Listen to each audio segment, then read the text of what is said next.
Item ಯಾವುದೇ ಇರಲಿ try ಮಾಡಿ ಆಚಿ ಚಿಕನ್ ಮಸಾಲಾ.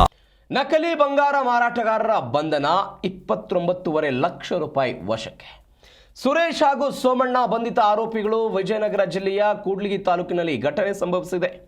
ಕಾನಹೊಸಳ್ಳಿ ಪೊಲೀಸ್ ಠಾಣೆಯಲ್ಲಿ ಪ್ರಕರಣ. ಆರೋಪಿಗಳನ್ನು ಬಂಧಿಸುವಲ್ಲಿ ಯಶಸ್ವಿಯಾಗಿದ್ದಾರೆ ಪೊಲೀಸರು. ವಿಜಯನಗರ ಜಿಲ್ಲೆಯ ಕೂಡ್ಲಿಗಿ ತಾಲೂಕಿನ ಸುರೇಶ್ ಹಾಗೂ ಸೋಮಣ್ಣ ಈ ಘಟನೆಯಲ್ಲಿ ಬಂಧಿತ ಆರೋಪಿಗಳು. ಚೆನ್ನೈ ಮೂಲದ ವ್ಯಕ್ತಿಗೆ ಕಡಿಮೆ ಬೆಲೆಗೆ ಬಂಗಾರ ಕೊಡೋದಾಗಿ ಹೇಳಿ ವಂಚಿಸಿದ್ದಂತಹ ಕಿರಾತಕರಿವರು. ಚೆನ್ನೈನಿಂದ ಕೂಡ್ಲಿಗಿಯ ಕ್ಯಾಸನಕೆರೆ ಗ್ರಾಮದ ಅರಣ್ಯ ಪ್ರದೇಶಕ್ಕೆ ಈ ಆರೋಪಿಗಳು ಕರೆಸಿಕೊಂಡಿದ್ರಂತೆ.